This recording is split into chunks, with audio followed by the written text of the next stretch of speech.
Good morning class. हम लोग start करेंगे some basic concept of chemistry में। हमने प्रीवियस लेक्चर में आपकी यूनिट के बारे में बताया, उसी टॉपिक को हम कंटिन्यूएशन में लेते हैं और स्टार्ट करते हैं। तो हम लोग जानते हैं सब्सिडरी यूनिट के बारे में। सब्सिडरी यूनिट होता क्या है, इसको हम लोग क्यों यूज़ करते हैं, इसको समझिए। कभी कभी हम लोग यूज़ करते हैं कुछ फ्रैक्शन का, जैसे फ्रैक्शन क्या हुआ आपका 1 kg = हमने लिखा 10⁻³ ग्राम लिखा, तो 1 kg = 10⁻³ ग्राम मतलब क्या है 1000 ग्राम। इसका मतलब सीधा सीधा निकल के आया बेटा 1000 ग्राम। तो 1000 ग्राम होने, ग्राम आपका क्या है, ये भी यूनिट है मास का और kg है यूनिट का मास का, तो 1 = 100 आ गया। 1 = 100 आपका एक वैल्यू निकल के आया। तो 1 kg = 1000 ग्राम को हम और एक तरह से लिख सकते हैं। कैसे लिख सकते हैं, हम लोग लिख सकते हैं 10⁻³ ग्राम। तो ये आपका जो 10⁻³ आया है, 10⁻³ इज अ फ्रैक्शन। इसी फ्रैक्शन, इसी मल्टीपल का हम यूटिलाइज करते हैं जब किसी एक बड़ी यूनिट को छोटी यूनिट में कन्वर्ट करते हैं, और इसी को तो हम लोग क्या कहते हैं, सब्सिडरी यूनिट कहते हैं। This is called subsidiary unit. तो डेफिनेशन क्या लिखा है, सम टाइम मल्टीपल और fraction of base unit are require, these are known as subsidiary unit. इसको हम लोग क्या कहते हैं, सब्सिडरी यूनिट कहते हैं। अब देखिए आप prefix use in this SI unit, इस सब्सिडरी यूनिट के एसआई यूनिट में जो प्रीफिक्स यूज़ किए जाते हैं उसका मल्टीपल क्या है, उसको हम लोग देखते हैं।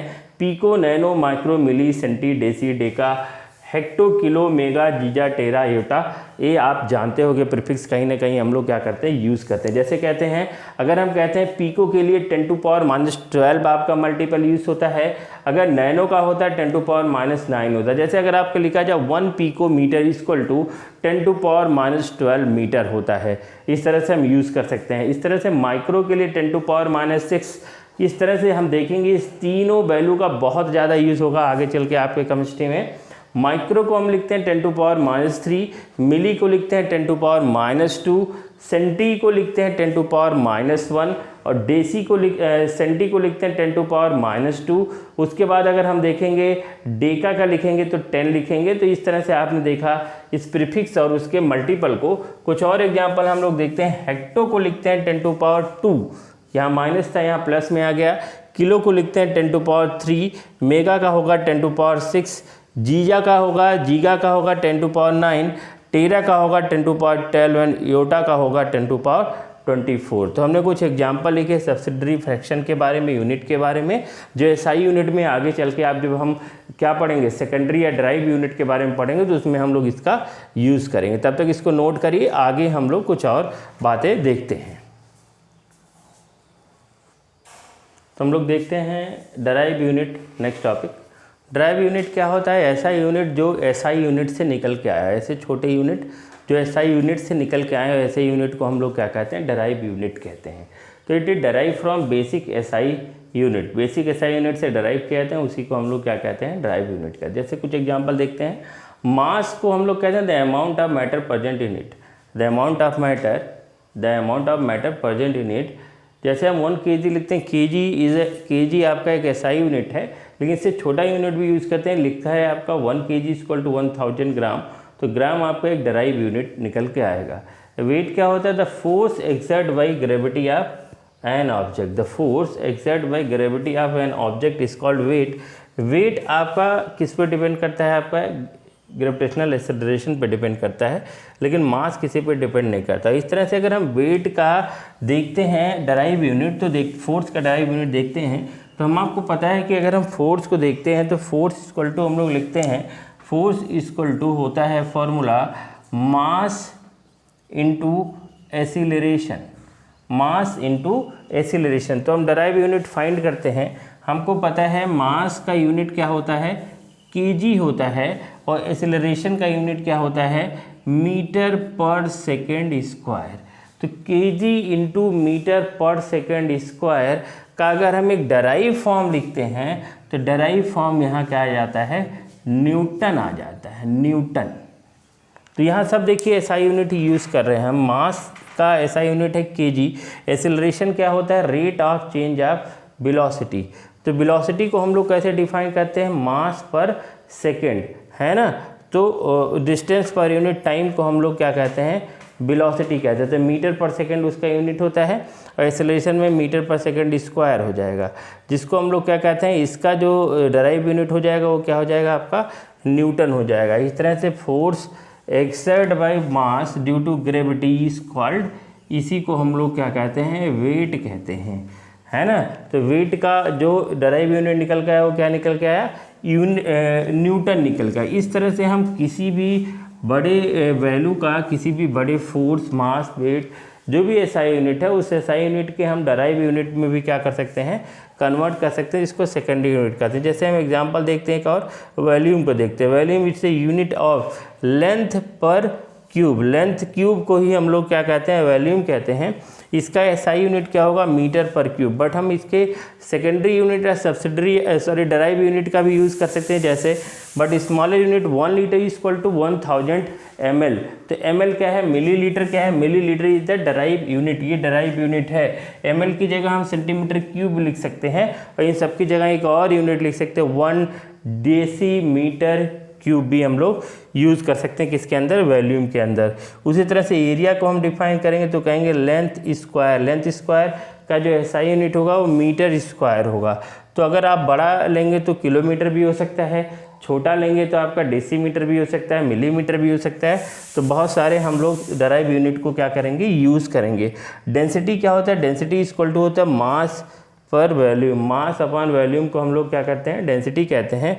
मास का ऐसा यूनिट होता है केजी और वॉल्यूम का क्या होगा, आपका यूनिट होगा मीटर क्यूब होगा। तो हम केजी की जगह क्या लिख सकते हैं, ग्राम भी लिख सकते हैं, मिलीग्राम भी लिख सकते हैं, मीटर की जगह सेंटीमीटर, मिलीमीटर, डेसीमीटर, डेकामीटर और भी बहुत सारे डराइव यूनिट को हम लोग क्या कर सकते हैं, यूज़ कर सकते हैं। तब तक आप इसको नोट करिए, इसके आगे की बातें हम लोग थोड़ा सा देखते हैं, टेम्परेचर कन्वर्जन के बारे में देखते हैं।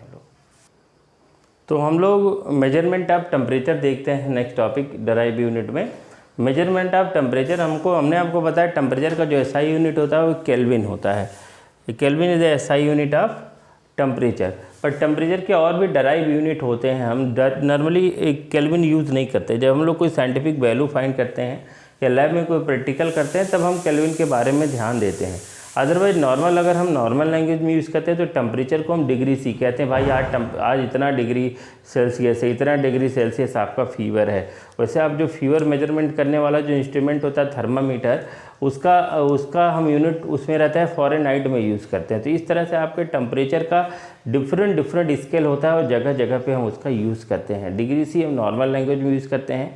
केल्विन जब हम कोई साइंटिफिक लैब में, लेबोरेटरी में आप पढ़ते हैं तो टेम्परेचर को केल्विन में यूज़ करते हैं।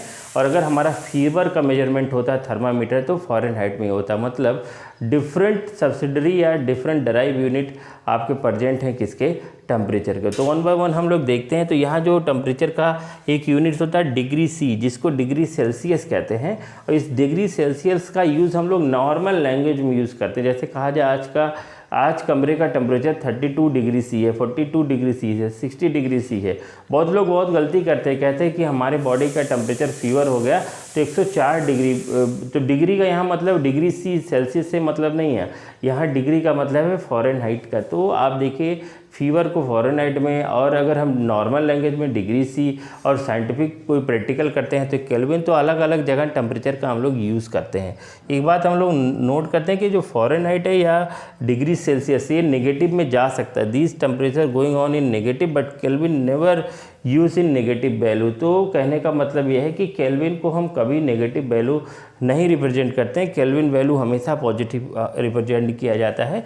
ये सारी वैल्यू डिग्री सी को हम नेगेटिव तक ले जा सकते हैं। तो इसको कन्वर्ट करने का तरीका, अगर डिग्री सी दिया है हमको फ़ारेनहाइट में लिखना है। जैसे अगर मैं कहता हूँ, क्वेश्चन यहाँ लिखता हूँ कि 25 डिग्री सी, आपका इसको कन्वर्ट करना है, किस में कन्वर्ट करना है, डिग्री फ़ारेनहाइट में। तो बहुत आसान है कन्वर्ट करना। तो आपका फार्मूला यूज़ करना है डिग्री फ़ारेनहाइट 9/5। तो जहाँ डिग्री सी है वहाँ 25 + 32। आपको पता है 5 जहाँ हो जाता है कितना आपका 25। तो ये हो जाएगा आपका डिग्री फ़ारेनहाइट इक्वल टू 45 + 32।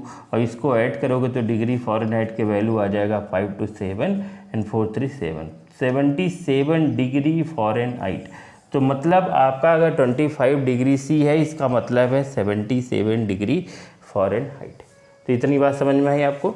इस तरह से अगर आपकी वैल्यू फ़ारेनहाइट में दिया है और आपको डिग्री सी में कन्वर्ट करना है तो हमारे पास जो कन्वर्जन यूनिट का फॉर्मूला है degree C equal to 5/9 degree Fahrenheit -32। तो अगर हम यहाँ लिखते हैं, जैसे अगर आपका लिखा है कि कन्वर्ट करना है 45 degree Fahrenheit into degree C में कन्वर्ट करना, तो कैसे कन्वर्ट करेंगे? डिग्री सी फॉर्मूला आपको पता है 5/9, तो 5/9 इंटू 45 है ना, -32, तो यहाँ से हो जाएगा है ना, तो ये कैंसिल होगा तो कितना हो जाएगा 9 5 जा 45, तो 5 कितना हो जाएगा, डिग्री सी इक्वल टू हो जाएगा 25 -32। अब यहाँ जब वैल्यू आएगी डिग्री सी में तो माइनस में आने वाली है, क्योंकि ये वैल्यू कम है वैल्यू ज़्यादा है। तो अगर हम 12 से 5 जाएगा तो कितना आ जाएगा आपका बेटा, आ जाएगा आपका 7, और यहाँ वैल्यू बचा आपका 2, तो ये आ जाएगा 7 -7 डिग्री सी। मतलब क्या है कि अगर 45 डिग्री फ़ारेनहाइट का मतलब है -7 डिग्री सी। तो ये बात समझ में आई आपको। उसके बाद आपका जो केल्विन तो आपको पता ही है, केल्विन आपका स्टैंडर्ड एसआई यूनिट में यूज़ किया जाने वाला यूनिट है। केल्विन के लिए फॉर्मूला यूज़ करते हैं Kelvin equal to degree C plus 273.15। तो अगर हम न्यूमेरिकल सॉल्व करेंगे तो 273.15 की जगह हम लोग लिख सकते हैं Kelvin equal to degree C plus 273। Formula मैं फिर से यहाँ लिखता हूँ, है ना, ये आपका Kelvin equal to degree C plus 273.15 है, तो इसकी जगह हम लोग लिख सकते हैं 273। केवल सॉल्व करने के लिए, जैसे ग्रेविटेशनल एक्सेलरेशन को हम लोग 9.8 मीटर पर सेकंड स्क्वायर लिखते हैं, और कहीं कहीं न्यूमेरिकल सॉल्व करने के लिए हम वहाँ वैल्यू 10 भी लिख लेते हैं। इसी तरह से 273.15 तो एग्जैक्ट वैल्यू है, बट उसको हम लोग अगर होल नंबर में लेंगे 273 में यूज़ कर सकते हैं। इसी तरह से अगर आपका कोई क्वेश्चन दिया है कि भाई हमारे पास 20 डिग्री सी है, इसको केल्विन में कन्वर्ट करना है, तो क्या होगा, के इक्वल टू हो जाएगा 27 + 273। तो इसको जब ऐड करोगे तो केल्विन इक्वल टू हो जाएगा 300 केल्विन। तो केल्विन के लिए डिग्री टर्म यूज़ नहीं किया जाता है, पहली बात। और दूसरी बात, केल्विन में हम लोग नेगेटिव साइन यूज़ नहीं करते। तो अगर आपका डिग्री सी दिया है केल्विन में फाइंड करना है, केल्विन दिया है डिग्री सी में फाइंड करना है, तो we can use this formula. और इस तरह से हमने आपको डिग्री सेल्सियस, फ़ारेनहाइट और केल्विन जो टेम्परेचर के 3 स्केल थे उसके बारे में बताया। तो हमने इस लेक्चर में डराइव यूनिट के बारे में पढ़ा, सब्सिडरी यूनिट के बारे में पढ़ा, और ये टेम्परेचर स्केल के मेजरमेंट के बारे में पढ़ा। तब तक पूरा लेक्चर मेरा, अभी जो प्रीवियस लेक्चर है यूनिट से रिलेटेड, जो 11, 15, 20 मिनट का लेक्चर है, और ये जो 15, 20, 12, 15 मिनट का लेक्चर है, इस दोनों को रिवाइज करिए, नोट बनाइए, इससे रिलेटेड न्यूमेरिकल्स आपके जहाँ मिले इसको सॉल्व करिए। बाकी हम आपको जब डेली प्रैक्टिस कराएंगे इसके बाद लास्ट में चैप्टर के न्यूमेरिकल, तो उस समय हम आपको सारी चीज़ें बताएंगे। तब तक के लिए थैंक यू वेरी मच।